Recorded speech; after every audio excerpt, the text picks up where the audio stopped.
Welcome back, everyone, to another episode of American Stock FPL Game Week 3.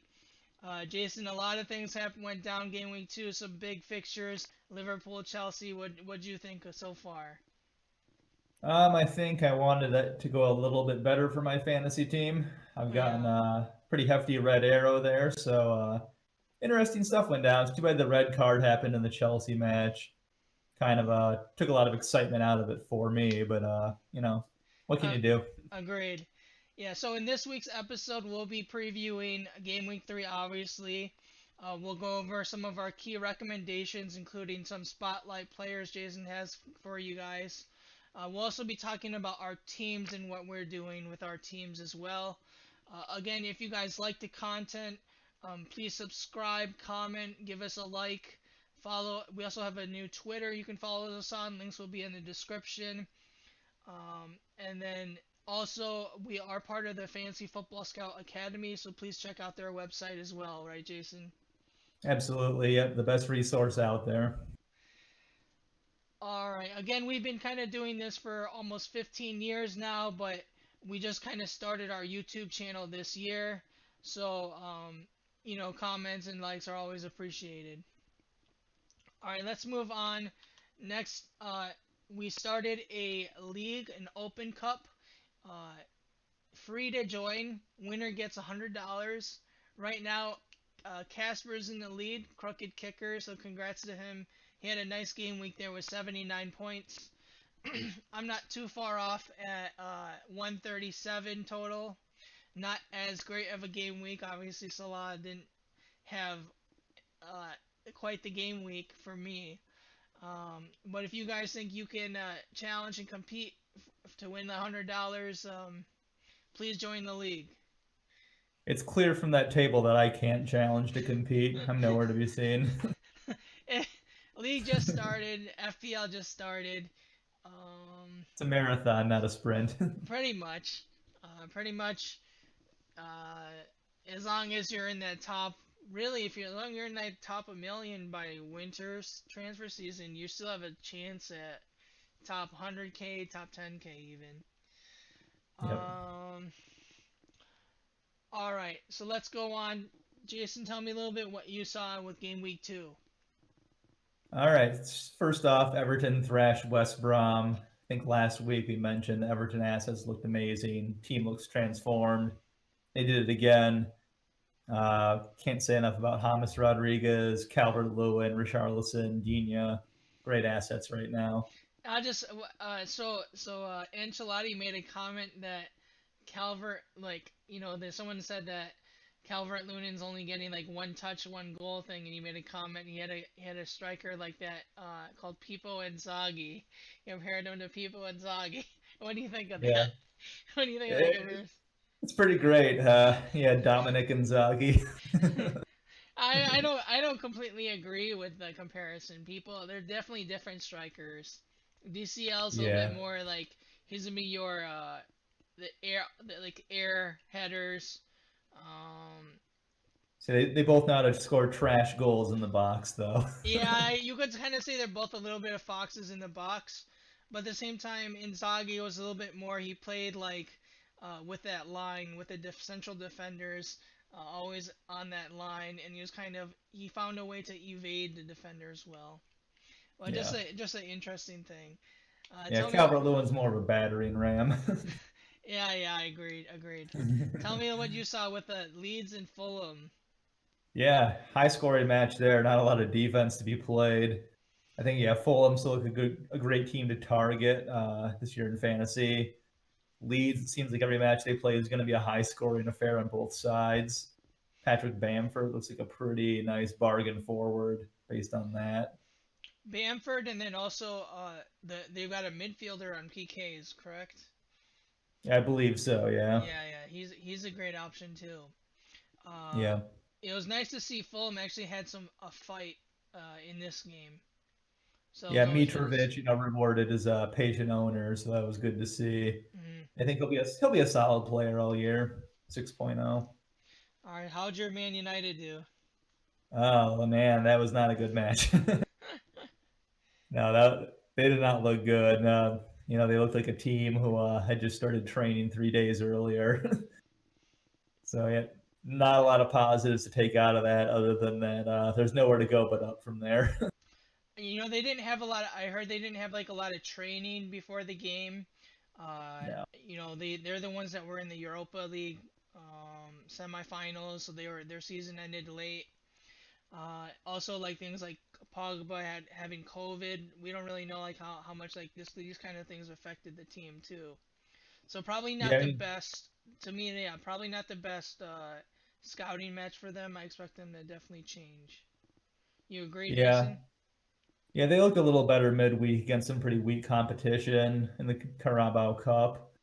Uh, didn't really say a whole lot as most of the backups, but still at the end of the game, Rashford and Greenwood got on the score sheet, so that's something positive to take into the next match. I'm still kind of hesitant on them, so we'll see what they do going forward. All right. Uh, to continue, tell me about Arsenal. Yeah, Arsenal just edged out West Ham in a pretty close match. Um, yeah, Arsenal did not keep a clean sheet in that one, but their attacking was all right. Wasn't amazing. Aubameyang had an assist, and he was my captain. I was expecting a little bit more out of him, so I was a little disappointed by that. I think everyone was kind of expecting more from Arsenal in this game. I think in West Ham they looked a lot more organized. Like everyone was expecting because West Ham looked so terrible game week 1. Game week 2 they looked so much more organized defensively that we like what we were expecting from them just didn't happen. Right, exactly. Big game for Mr. Sun, right? Yeah, yeah. Southampton keep trying that high defensive line, and so far the results have been less than good. You know, they got thrashed by Spurs. Son got 4 goals. Kane had 4 assists, and it was crazy. Really, though, I think that scoreline kind of flattered Spurs a bit. I don't think they were that much better. Really, you could say in the first half, Southampton were just as good, if not better. Hmm. So tough second half, but going forward, I think that breathed a little life back into some of the Spurs assets. Further dampened Southampton's assets a little bit more, but yeah, I don't think Southampton's as bad as what we saw, and I don't think Spurs are as good as what we saw. It'll be somewhere more in the middle going forward. Now, what do you think of Harry Kane though coming to Spurs? Do you think this is gonna be good for the rest of the like Kane and Son owners or bad? I'm assuming you meant Gareth Bale coming. My bad. I said Harry Kane. Yeah. Yeah, yeah. I had Kane in my mind. Yeah. I mean, I think with Bale, he's not going to threaten either of their spots. I think he'll either start in the middle of the park in that 10 spot or on the right wing and be more of a threat to like Lucas Moura or Lo Celso or Ali spots. Yeah. As far as how they play, it's tough to say. I think Bale's always been kind of known as being a ball hog, but at the same time, he still manages to get pretty high assist numbers. So we'll see. Yeah. I And think also it can only be good. It's going to attract attention away from the other two at the very least. also that Leeds midfielder I was mentioning is Klitsch. Klitsch. He's like 5.5. He's good. Okay, Yeah. He's yeah, that's pretty he good he's value. on penalties. He had some goals. Yeah, Yeah, I'm not sure about what Bale's gonna do to the team. There's also some changes with Reguilon is coming in too. So I don't know how Mourinho's gonna play anymore. What he's gonna do. I'm kind of like low on Spurs until I watch them more and see how their new 11 is. Specifically like Son too. He had 4 goals this game. He was placed in this that support striker role.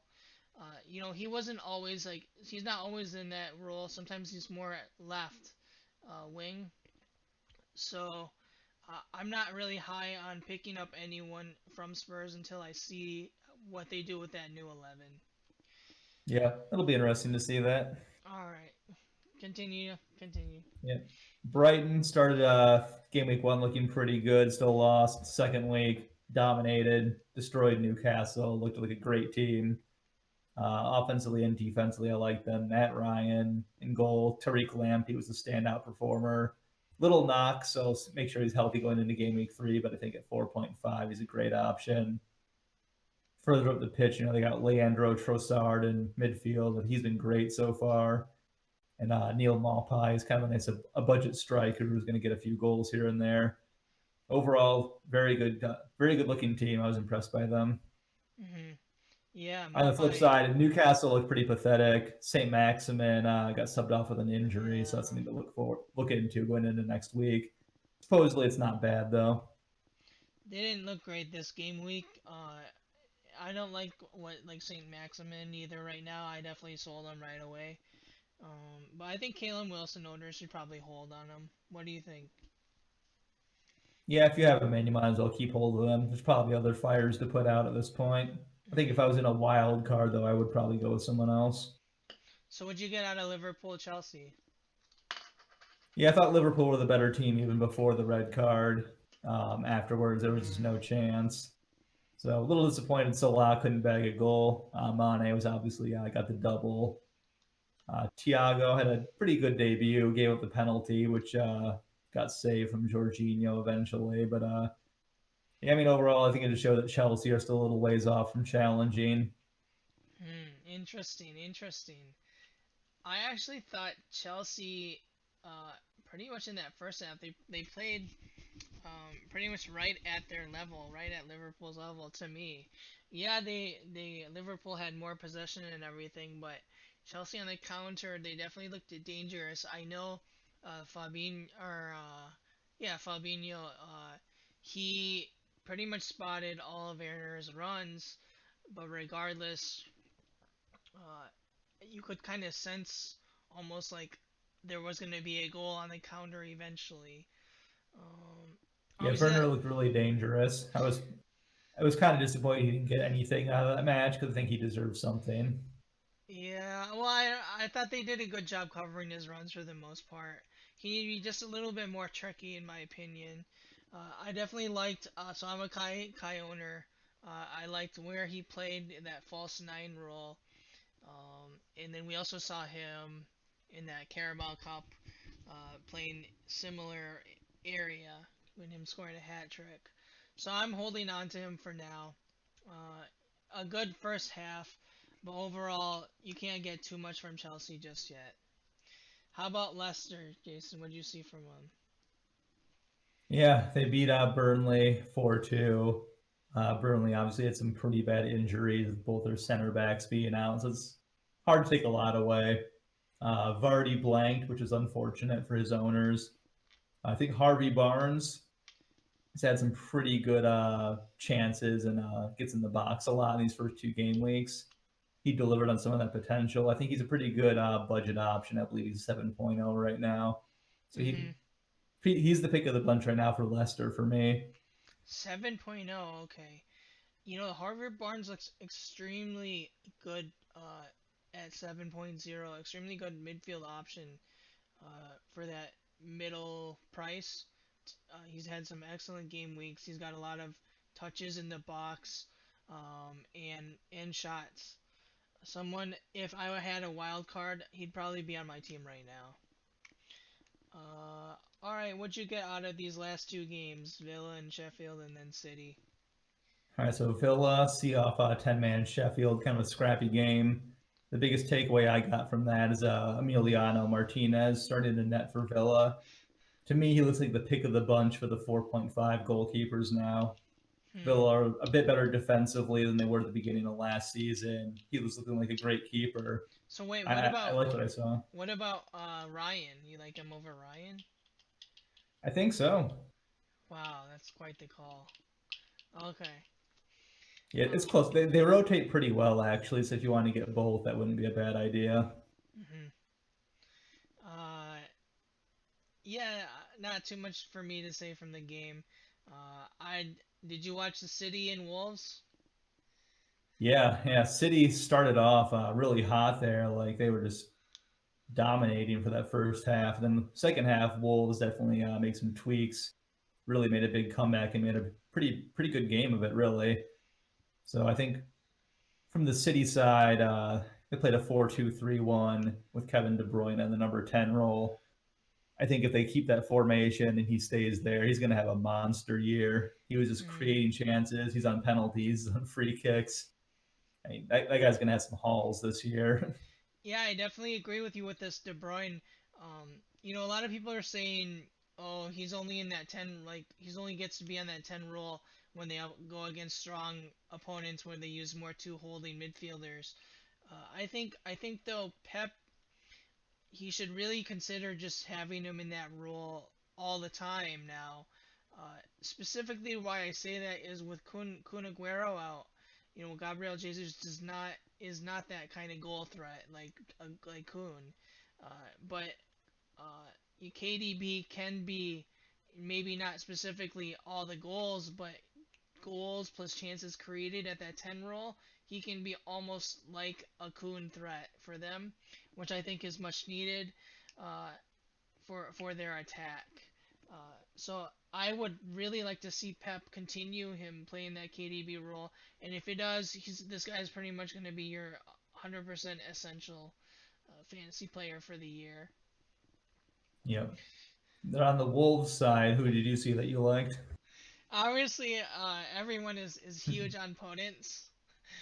The guy nutmeg KDB. That was pretty amazing. And on top of that, when you looked at him play, he was at times leading the Wolves' line. It was almost like, where's Raul? I don't even see Raul on the screen. Yeah, it Uh, was kind of weird. yeah, yeah. So that's huge because he's only five. He's only 5.5. He had. 5.6 now. Oh yeah, okay. Well, I got him before. I got him before the Yeah. price rise. Good Uh, move. and then also like what he had the assist, right? Or assist or goal. Yeah, he had the assist after he nutmegged KDB. Wow, it was quite brilliant. He also had a pretty good game week one. People are talking some nonsense about who's they're bringing in, some left wing back or something, right? No, they're bringing in the right wing back, Nelson Semedo from Oh yeah, Barca. Semedo. They're bringing Semedo. Yeah, I don't think that's gonna change anything if you look at the way Podence plays. I think you I, think differently, right? I think Podence is still going to play, at least in the form he's in right now. But like going forward, it's a little iffy because with Yeah, if no if Semedo's starting every match at right wing back, then there's not two spots. Sorry, what was that? he is to me he is definitely not gonna be a threat. Whether he starts at right wing back or right back, to what Podence has done. To me, Podence is carrying Well, that position. Semedo isn't the threat. It's Adama Traore moving further up the Yeah, field, back in his natural position where Podence is currently playing. I don't believe it. So, so I now yeah. I'm just saying there's two spots available, and the three players fighting for that right now are Traore, Podence, and Neto, who's actually been pretty good as well. Yeah, I mean that's true. So I We'll think see. short term, Podence is going to keep playing in this kind of form, but long term, he might be more reliability just because rotation could come into play. Not to mention, they also signed Vitinha, who's slowly getting integrated into the side as well. Okay, okay. Something to think about. For me, I am not worried at all about it. Alright. Let's go on to the teams. Let's go on to the teams. Um, Not like an amazing week for me. Not like game week one. But Calvert Lewin definitely helped me out big time. And then I had some nice clean sheets in my defense. I Nicely done. For my game week three transfers, I'm keeping faith in Che Adams. He's got some good underlying stats. Uh, I'm likely to captain Werner. Just he's like a nice differential. Not that you necessarily need a differential this early in the season. I'm just kind of being a little risky, I guess. KDB is probably your safe option. And then that's the other. KDB came in right away for Aubameyang for me. What do you think of my squad, Jason? All right, so you had KDB in for Aubameyang, and then Podence in for St. Maximin. Yep. Yeah, I think those are pretty solid moves. I think pretty standard in the fantasy community. I agree with those. I think your defense looks good. Uh, I think Davies is Davis's place is going to be under threat with Reguilón coming in. Yeah. So that could be I an issue. And then same with James Justin once Ricardo Pereira comes back. So you might have some shuffling to do there. But I'd be otherwise, I like it. I'd be surprised if Justin lost his spot. He guy's scoring goals and stuff. Like Yeah, he's also shaky defensively, though, like in real life, not fantasy.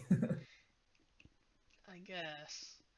I think once Pereira comes back, it's going to be Ricardo on the right and Castagna on the left, who's also been very impressive so far. Yeah, he's done well. Castagne's he's done well in the Premier League. He wasn't even, Atalanta's starting wingback, but they do have Hoytboyer and Gosens, who are really almost, if they're not world class, they're right near world class players. So Castagna had some difficulty competition in Italy. Davies, Yeah, for I sure. definitely have to change Davies out. I don't like that pick at all. Um, I'm not sure, 100% sure who I want though. I know Semedo at that 5.5. When you look at Wolves fixtures, that looks incredible. But I'd have to make some more moves to get him in. Okay, let's look at your squad, Jason. Yeah, not the greatest week for me. I'm not liking Alex McCarthy in net right now. I don't have the transfer to get him out, but if I did, I'd probably go with Martinez for Aston Villa. Mm, Um, James Rodriguez got him in last week. He delivered for me immediately. I'm happy with that. Martial obviously let me down. So did Werner and so did Adams. My misfiring forwards kind of cost me. Once again, I had Tyreek Mitchell on the bench, who got more points. So eventually, I'm going to cash in on him and get some points from him. Maybe moving on to Nathan Ferguson once he's healthy and Van Aanholt's back. Otherwise, I did Aubameyang to De Bruyne this week for my transfer. yeah, excellent transfer. Um, What are your thoughts? how long are you gonna keep faith in Che Adams? At least another couple of weeks, I think. Okay, yeah, same, pretty much for me. What do you expect from Tony going forward, Mr. Martial? Yeah, I think he's going to get a lot better. Obviously, he had pretty much no service against Crystal Palace, so it's hard to say, how much is his fault versus how much was just the bad team context. But I think just the way he closed out last year, and he looked pretty solid when he started for France in the Nations League.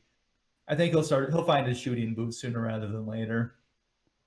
And if he doesn't, I can transfer him out for like a Dominic Calvert-Lewin or maybe even go to a Jimenez at that point. So there's some pretty good options to move to if I need to. Yeah, Jimenez. I agree with you. I don't think I would make too many changes to your team. I don't think it's time for a wild card or anything like that. No, I see 4 or 5 changes I'd like to make, but they're not wild card worthy, so I'm just going to hold off, Who? especially with the transfer window not even done yet. So McCarthy, maybe Deer. Who else? Gordon or what? Yeah, I probably want to get Gordon out. I think he's near a price drop soon, so I don't want to have him in my squad for that.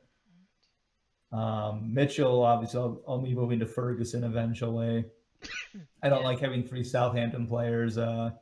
Walker Peters has some pretty good attacking underlying stats, so he might stay in my team, but McCarthy definitely needs to go. yeah. I like Walker Peters. I think people are underrating him just because his attacking stats are so good. Yeah, Southampton look kind of bad right now, right, with that high line. I don't think that's for me. I'm betting for that to end soon. Yeah, it can't go on. Yeah. Okay. So talking about that, let's move on to the schedule. Some huge schedule changes here. Big right. Wolves look extremely impressive schedule. Yeah, those next Um, 5 games are really nice. More or less Chelsea too. What other teams do you think have some nice fixtures going forward? I like Everton. Obviously, they have Liverpool and United sprinkled in, but other than that, they have 5 great fixtures around those. Plus, they're in form right now. Southampton, I know they've been underperforming, but they still have pretty good fixtures for now. So if you have some other assets, maybe hold on to at least one or two. Spurs also have some pretty nice fixtures outside of the Man United match. So, yeah, I know they were terrible in game week 1, probably overplayed even in game 2. So they'll probably settle in somewhere in the middle between those for these next matches, especially with all the changes they're making. We'll see how that shakes out. And like you said, Wolves are like the next 5 are just golden right now. Yeah, absolutely brilliant schedule. I think you don't have a Wolves player, right? No, I wish I had at least like a Saiz or Jimenez or maybe even Podence at this point. I think those are all Yeah, great options. unfortunate, mate. Yeah. Okay. Okay, so tell me a little bit who's on your watch list, Jason. All right, so we mentioned a lot of these guys already, so don't spend too much time on this. Martinez is my top keeper pick. Ferguson for my budget defender going forward. Mm, And that 4.5 defender range, guys I don't have that I want are Jamal Lewis of Newcastle, who looked pretty good going forward. Same with Tariq Lamptey of Brighton. And that Lamptey's premium, yeah, the Lamptey is the shout out for 4.5, right? yeah, he's my favorite 4.5 right now. He's And on a then good team in good form. He's good attacking. I like it. mm-hmm, agreed, And agreed. that kind of premium bracket, Luca Digne for Everton, Andy Robertson kind of was the budget alternative to Alexander Arnold for Liverpool. Moving into midfield, some of the cheaper guys who are really producing pretty great stats right now are Podence of Wolves and then Trossard for Brighton. They're both pretty fantastic right now. I wouldn't mind having either one in my team. Ziyech is still kind of a wait and see until he gets healthy. Won't spend too much time on that. Same with Bruno. I want to see some form at least, hopefully for Man United, but just keep in mind he's on penalties, so it's going to come sooner rather than later, I would think. Kevin De Bruyne, we've already beaten that one to the ground. Mm-hmm. Rhian Brewster about Liverpool, still waiting to see if he gets sold or loaned. If he does, and he's in a situation where he's going to get some serious playing time at 4.5, I think he's a great option for a budget striker. It's going to free up a lot of funds. Just keep your eye on that. And then the best current budget striker I see is Patrick Bamford. He's up to 5.7 now, but he's scoring goals on a Leeds team that's attacking a lot right now. So it's good to jump on that bandwagon if you can. And then Richarlison for Everton hasn't quite produced as much as you would think for all the chances he's gotten, but I think he's gonna score a lot sooner rather than later. And then, like you mentioned, Raul Jimenez. Oops, my bad. Stupid thing went off.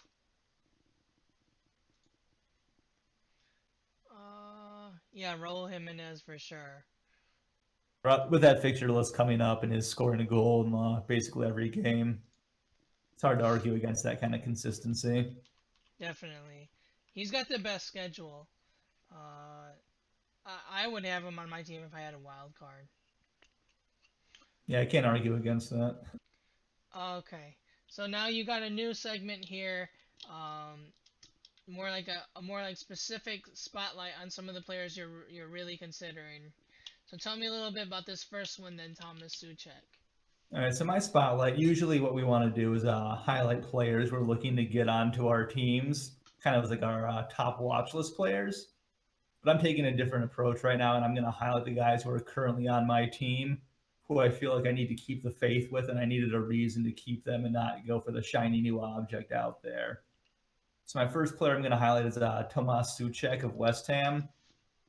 So obviously West Ham have some pretty terrible fixtures right now. But if you look at what he's been doing so far, of midfielders, he's still number 3 in goal attempts with 5 on the season, and that's playing as a defensive midfielder. And then if you look at his expected goal delta, which is basically, like how many goals he's expected to score versus how many he's actually scored, he has the 4th worst one in the league, which basically means he's way overdue for a goal. Oh, And I think interesting. with the way that he gets his attempts, which is on set pieces and corner kicks and all that kind of stuff, I think that makes him a little more fixture proof than other assets. So the tough fixture list doesn't affect me with this guy as much as it would for like a Mikel Antonio or someone else. I think he's going to get his eventually, and at 5.0, he's still my pick of the budget mids. for that kind of price. Interesting stuff. Just kind of a thing with Soucek is, Moyes is his manager, and we kind of made the laugh a little bit about Fellaini back in the days. You feel like this is kind of like Fellaini, where he's gonna get Yeah, this? he's the second coming of Fellaini right now. That kind of a tall, gangly defensive midfielder that gets in the box for set pieces and just wreaks havoc, heading the ball, heading down to teammates, getting scrappy goals. Yeah. You know, I think like Pep Guardiola has his team built around Kevin De Bruyne. Solskjaer has his team built around Bruno. Moyes has his team built around Soucek on set pieces. They all have their tactics, man. Yeah, back in the day, I never considered Fellaini as like a good fantasy option. But when you looked at his stats, he wasn't a bad shout. And I think I'm pretty much gonna say the same thing about Suchek. Is like, it's a little bit of an odd pick, but he does produce. Would you agree? Yeah, I mean, obviously he hasn't scored yet, but just the way he's getting into these positions for scoring, he has more goal attempts than Podence. He has more expected goals than Podence, and he's 0.5 cheaper. That's just Hey, for me. That's some pretty good points. Yeah. Yeah, so for me, he's already my team. I'm like, why would I want to transfer this guy out when he's due a big match? I just got to keep the faith, and like, I had a reason I brought him in. I just need to remember what that was and keep the faith. Yeah, good stuff, Jason. So now tell me a little bit more about Che Adams. He's on your spotlight too. Yeah, so obviously him and Southampton in general have disappointed so far. But when you compare him to other forwards, looking at that expected goal delta again, he has I guess you could say I'll call it the worst one in the league in that he's been expected to score a ton of goals that he has not scored yet. So he's way overdue. He's number one for all forwards in big chances so far this year at 3. And not listed, but he's also in the creative department. I think he's number 2 or 3 in chances created for forwards, and his expected assist delta is also makes him top 5 for all forwards. So really, this guy is due a blow up at some point. I mean, maybe he's just not a very talented player, so he's not going to be able to do much with these chances and good positions he's getting in. But I'm willing to bet that sooner rather than later, he's going to get some goals and some assists, and he's going to reward the owners that have stuck with him. Yeah, I definitely agree. So you definitely have some controversial picks here. I do agree. If you do have someone like Che Adams, you should definitely keep him. It's not worth taking a hit to get this guy out your team when you see he's number one on this goal delta and all these big chances he's having. Uh, you could say, I guess, Ings has pretty much just proven his class. The guy doesn't have as many big chances as Che Adams had, but he's definitely been productive. But that's kind of that higher premium price point that you're paying with Ings too. Uh, both players would be good for your team regardless. It's just which one fits your team more based on your price, like what you can afford. Yep. And these are the budget options I am sticking with. I've convinced myself by looking at the data to stick with these guys, so they're going to pay me back soon. I Yeah, hope I got a good Suchek. Yeah, feeling. I hope I hope both of them come through. I definitely hope Suchek comes through because that's quite the funny one. It's fun to laugh at Yeah, it. yeah, yeah. It's always good to see Moya's teams play. So Yeah. tell me a little bit what's on your checklist for Game Week 3. All right, Game Week 3, 5 ways to get green arrows. Easiest one, get KDB in. I think most people already did. If you haven't, you should. He's already risen 0.1 in price. One note is in the Carabao Cup today, I think he got a little head injury. Um, Not sure how bad it was, but just something to keep an eye on heading into the weekend. Make sure he's back and playing, ready to go before you captain him. Um, Number 2, it's time to get behind Timo Werner. I think he very well could have been on my spotlight list as players I own that have not really done much so far, but I feel like are due to get some goals and some assists soon. So he's got West Brom this weekend. You definitely want to keep him in for that one. Don't transfer him out yet. Chelsea have a great run of games. I think he's going to be getting some goals pretty soon. Number 3, probably time to get out of Aubameyang if you haven't already. Arsenal's fixtures turn bad in game week 3 and stay bad for a while. He didn't really pass the test against West Ham that people really wanted, so I think it's time to get out. He's already losing value. Number 4, my big team right now is Everton. I'm loving them right now. I would go in on them. I have James Rodriguez. If you want to get Calvert-Lewin, Richarlison, or Digne instead, I wouldn't argue any one of those guys. And number 5, we already touched on this a lot, but I'll touch on it again. Wolves have 5 really great fixtures all in a row right now. Probably invest as much as you can in them, defense and offense. For me, Jimenez is the pick of the offense. Podence is kind of like the cheap, great option right now. Defensively, Saiz is one of the budget options. Wait to see what Marcal's injury situation looks like and how long he'll be out. Because if he's out for a while, all of a sudden Vinagre comes back into the frame. And that 4.5 would be a great budget option to throw in. But make sure Marcal's out first before you do that. That has not been announced yet. Yeah, I'm gonna have to agree with all the checklist. Pretty much agree with all the order as well, other than I'm gonna put Wolves over Everton at least at this short term, just because their fixtures are so great. Raul Jimenez would be, I mean, if I had a wild card, that would be my choice right now, 100%. Everton, I don't think there's a bad choice. Um, Dean is underrated in my opinion as an excellent fantasy option. Um, and I would say the same with Richarlison.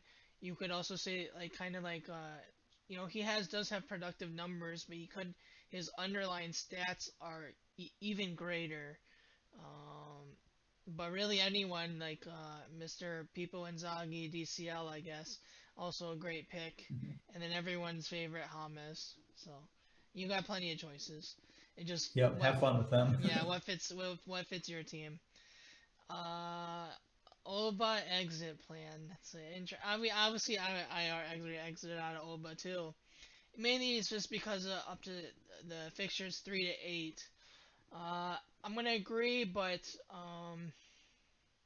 long term, Oba for me could still be a long term pick for me. But just this acute fixtures, yeah, get him out. KDB is too good. If you don't got KDB, you gotta get him out. Go Oba in out and KDB in. Yeah, Sterling's another potential alternative if you want to have a little bit of a differential in some of these guys. I wouldn't say it's a bad choice by any means, but I think KDB is the safer one for me. Yeah, I think Sterling might be just a little too risky, just because if KDB stays in that such an advanced role, um, unless you want both of them, but you gotta have KDB. Yeah. Alright. Alright, let's go on to our final recommendations. We've been kind of hinting at these already throughout the podcast. Uh, Raul Jimenez, Mr. Consistent, Mr. One goal a game, regardless of whether it's Man City, it doesn't matter. The guy's going to put points up, and he has an excellent schedule ahead. So at his price, he's the perfect option.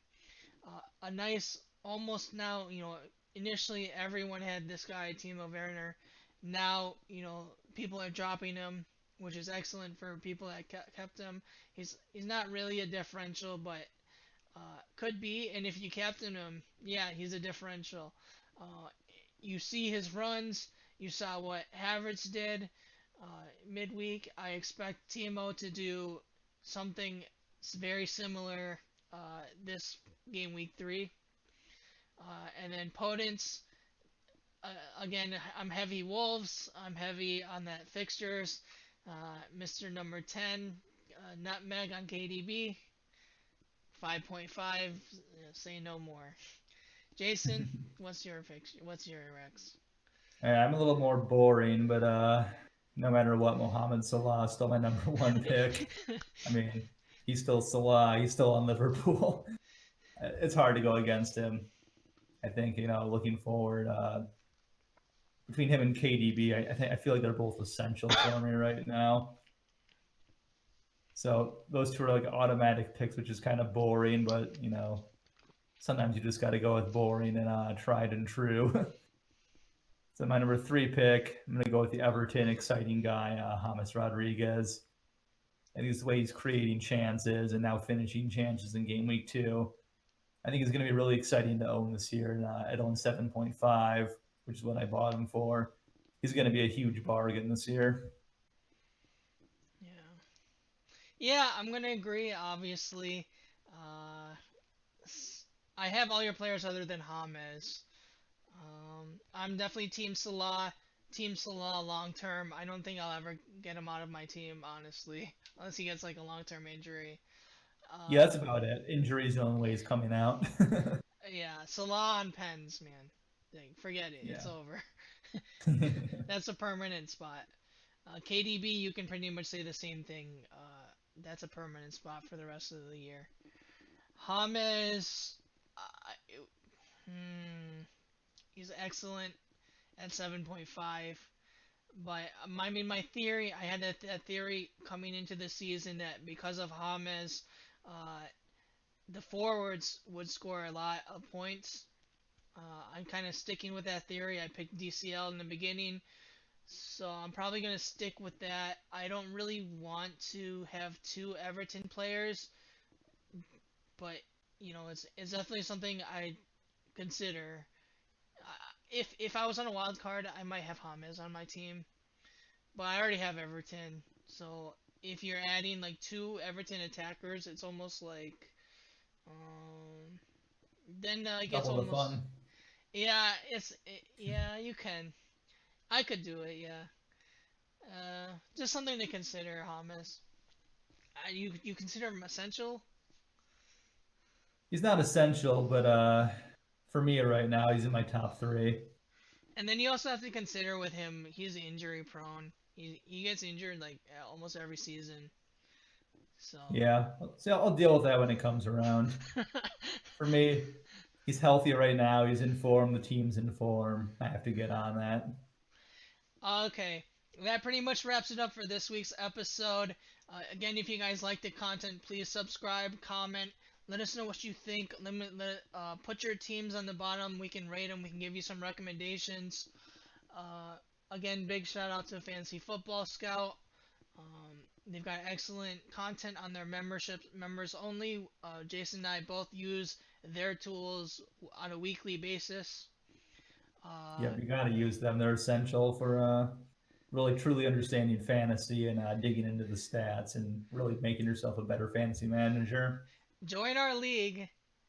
$100 on the line, guys. You just gotta join by October 1. Have a PayPal account. And follow us really on YouTube and Twitter. Uh, Yep, Anything super else? easy. Yeah, anything else you want to add, Jason? Now let's just go out there and get some green arrows in game week 3. A lot of teams are on a wild card right now, so I can see myself getting another red arrow just based on that. But I still Yeah, like my team going forward, so I'm going to stick with it until I really need the wild card. I'll just make a comment about that wild card. If you don't have any immediate fires to put out, you know, transfer season doesn't end until October 5th. There's some big names still. They could be coming to the Premier League. Um, I think Sancho is coming. I know I hope he is. that's very controversial. Uh, I think he's coming. So there's huge names, world class talent that could be coming to the Premier League. And if you don't got your wild card, how are you gonna get them in? It'll be, I mean, you really have to think about it. And then obviously there's always going to be injuries on your team always. So if you don't have any fires to pull out, anything extreme on your team, if you're in the top 3 million or so, 4 million, I wouldn't do a wild card right now. But I mean ultimately it's up to you guys. All right, that wraps it up. Take care, guys. All right, see ya.